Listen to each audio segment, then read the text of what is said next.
Merci beaucoup. Merci beaucoup.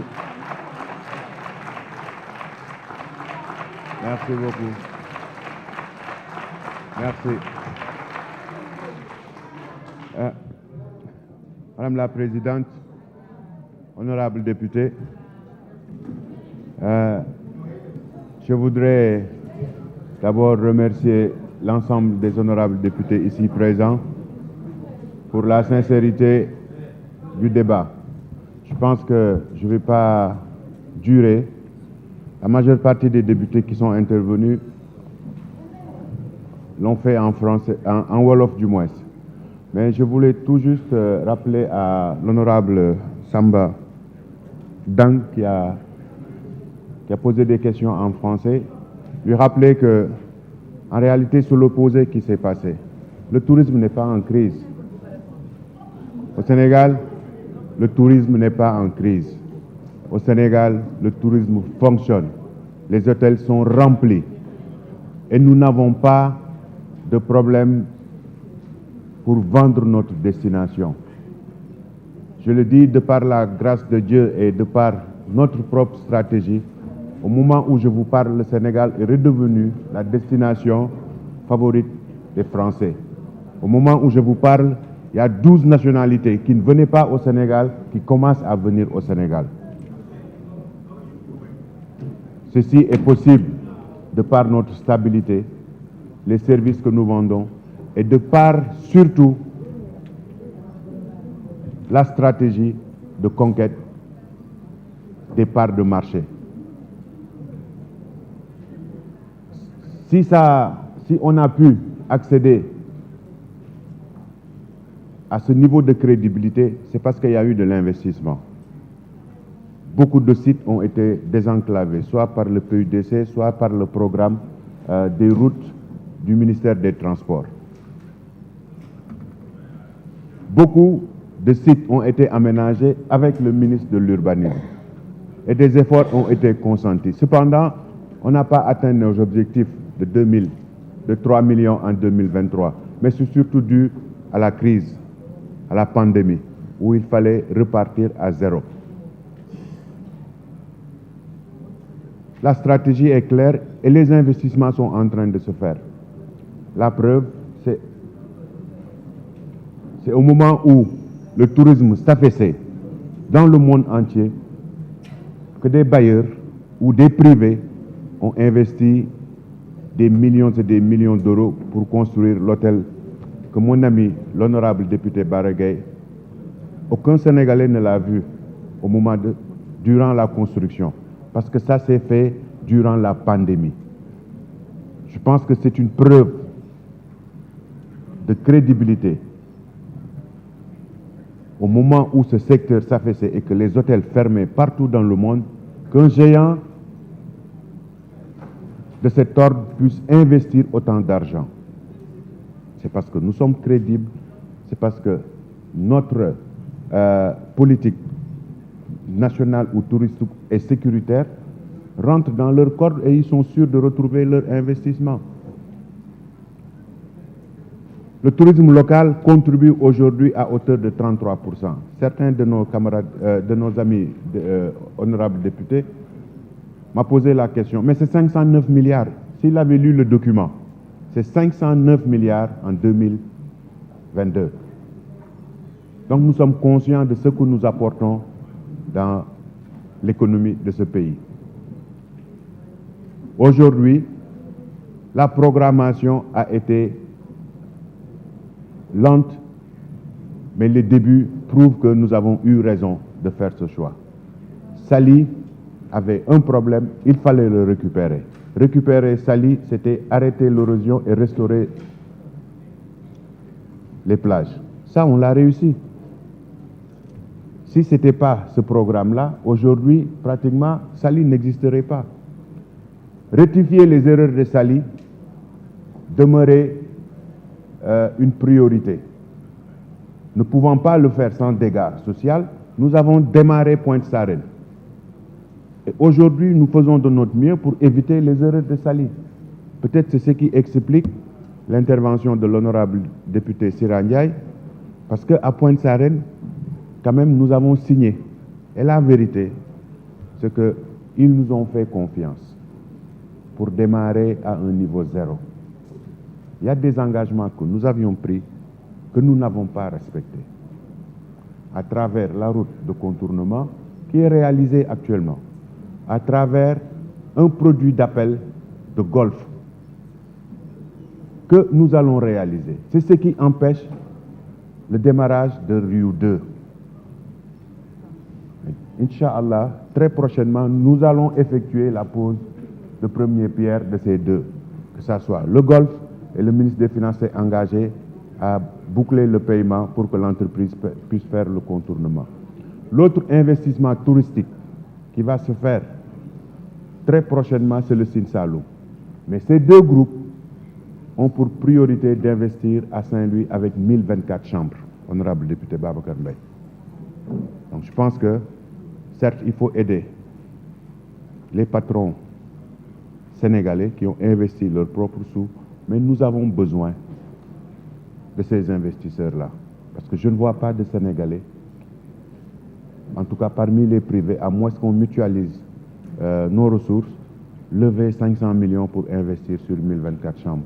lever 450 millions d'euros pour le mettre dans un golf et des villas et d'autres hôtels. Nous sommes obligés de travailler avec ces groupes. Cependant, il faudra aider nos compatriotes qui ont investi dans le tourisme. Ci wolof jéem naa tënk tuuti ci ñuy wax wolof damay wax ni que tourisme nekkul ci crise ci réew mi hôtel yu ci bari fees nañ ba 1er janvier bii di ñëw hôtel yi ñàkkuñu client ñi ñàkk client mooy ñi nga xam ni seeni niveau de service yi ñuy jaay xëy na dafa yam mais amul fenn fooy dem dëkk defe naa député yi yéen seede ngeen ci parce que ut ngeen ay fan yu bari pour mën a dem ci benn hôtel boobu mu wax parce que dafa fees ba décembre 2024 donc kooku bëgg na tabax beneen bi li tax commencé gul 612 chambres yi ñun li ñu waxoon ak moom ñoo ko deful mooy dañ ko waxoon boo tabaxee ba commencé dinañ defar contournement bi nga contourner Ngor parce que ñoom dañuy calculer temps bi seen client bi di jël pour egg teg bagage am mooy waxtu bi muy def ci aéroport bi day compter flux trafic bi koy yóbbu ba ci hôtel bi day compter te dem Riu fi mu nekk nii dugg biir Mbuur la gën a donc am na tali bi commencé nañ ko président wax na ko travaux yi commencé na entreprise bi moo taxaw waaye ministre des finances nee na dina ko fay beneen mbir bi tax foofu yeneen groupe yi sampooguñu ca Riu defagul deuxième partie bi mooy dañ leen a waxoon ni que bu ngeen démarrer dinañ fa def produit d'appel boo xam ni golf la golf c'est pas rentable il faut nga am kenn ku taxaw présenté nañ ko mais ci kàttanu yàlla am nañ kuñ ko defal dinañ def pose première pierre bi balaa le 15 décembre incha allah pour que ñoom ñu mën a démarrer ñooñu buñ jógee foofu fële la ñuy dem Ndar la ñuy dem te 1024 chambres lañ fay def donc jàpp naa ni 1024 chambres bu fa amee seeni charteru bopp la ñuy indi loolu ci clause de discussion yi loolu bokk na ci li tax président bëggoon aéroport u Ndar teel a pare pour que sur ce plan-là qu'on puisse développer le tourisme balnéaire foofu ñiy wax nag ci wàllu hôtel yu tëj yi bari na wax nañ Club Àjjana wax nañ domaine de Nianing domaine de Nianing sénégalais moo ko jëndaat Club Àjjana sénégalais moo ko jëndaat hôtel yi tëj yi fi ëpp fii nii ay sénégalais ñoo ko moom mais defe naa bokk na ci suñ crédibilité économique ak suñuy texte nit mënta jënd dara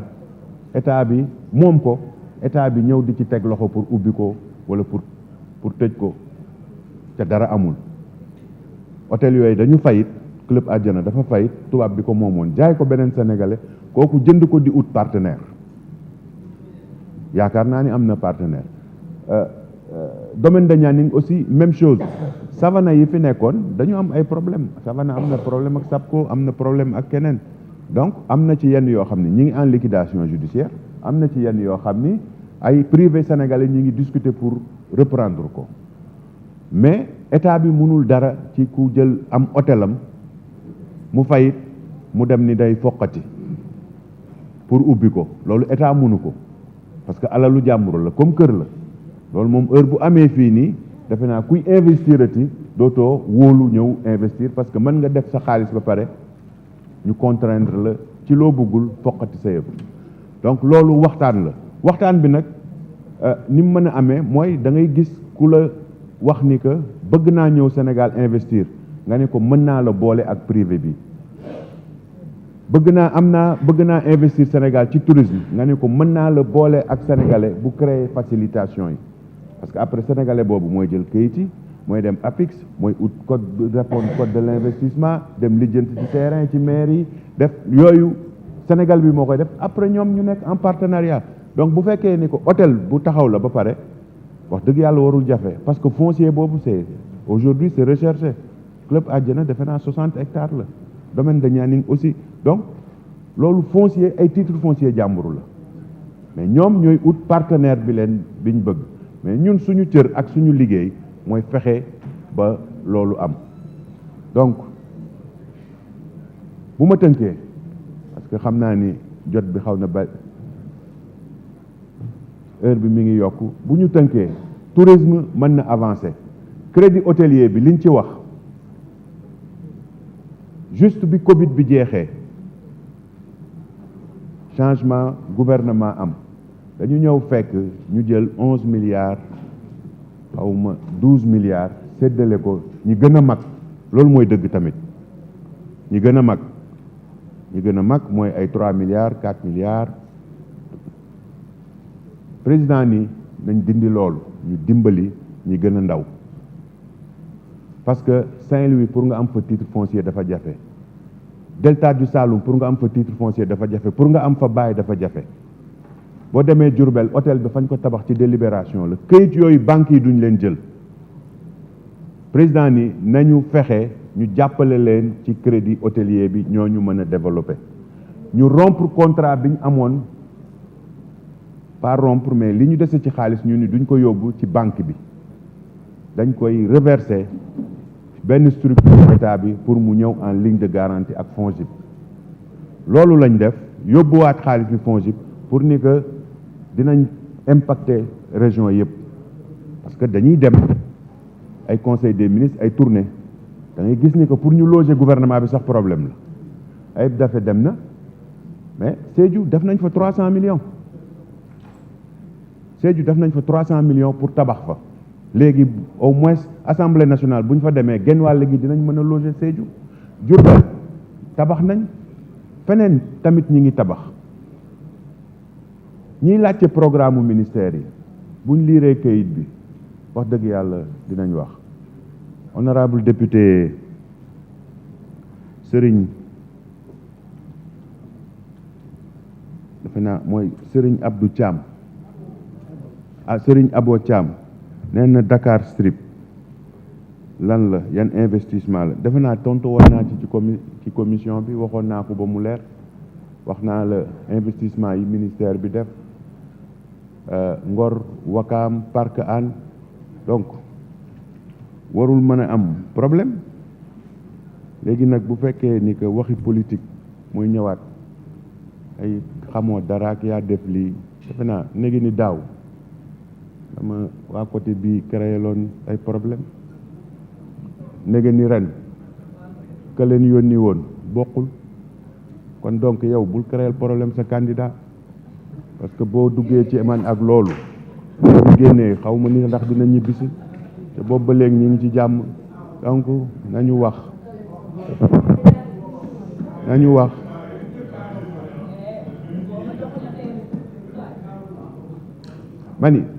man honorable c'est que lépp mën nañ ko def ci yar ak teggin ak ci njekk man wax naa la ni la nga ni daaw ñi ma tooñoon wala doon ma jekku wala doon mu utal problème wax dëgg yàlla ren bokkuñu te yow bu fekkee ne que sa candidat boobu nga bëgg kon bul dugg ak man ci loolu parce que buñ génnee boo fexee ba ñu dugg ci loolu buñ génnee ci loolu rek laay jublu donc parce que tant que tourisme la tant que waxi tourisme la tant que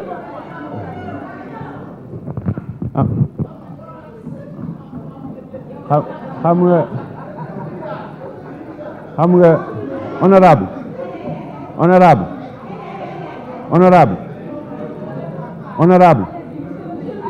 non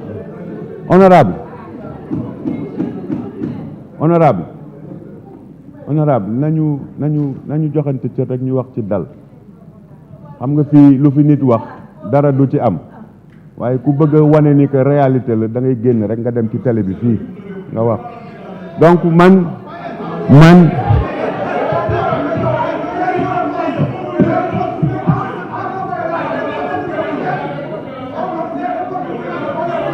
xam nga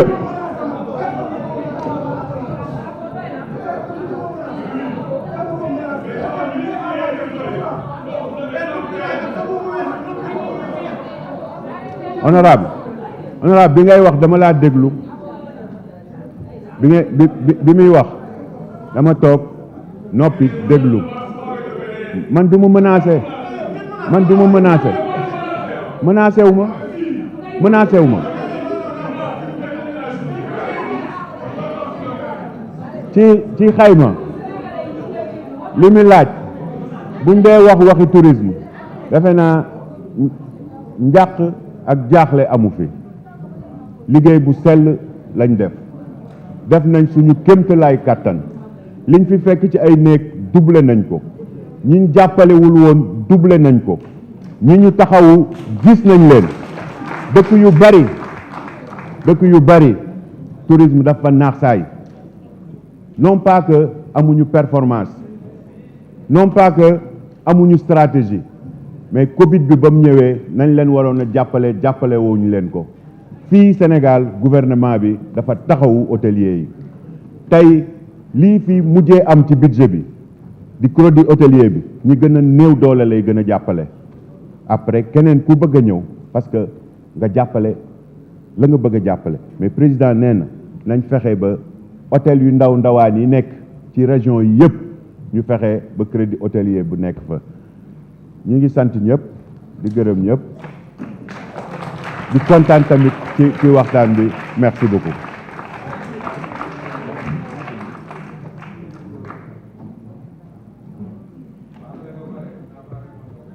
Je vous remercie, Monsieur le ministre. Monsieur le ministre des Finances et du Budget, vous avez la parole. Oui, merci bien, Madame la Présidente, honorable député. Bon, je pense que les questions budgétaires se rapportant, les questions budgétaires effectivement portent sur la nécessité de renforcer les crédits de la SAPCO et aussi le secteur des loisirs. Je pense qu'on a pris bonne note un peu de ces recommandations des honorables députés. Effectivement, avec la réserve de gestion, en cours de gestion, nous ne manquerons pas de doter de ressources budgétaires nouvelles. Donc, ces deux entités, notamment la SAPCO et la direction, effectivement, des loisirs, qui doit dérouler un plan d'action relativement important. Mais ce qu'il faut noter, c'est que c'était un budget de l'ordre de 3 milliards. Moins de 3 milliards, il y a moins de 10 ans. Moins de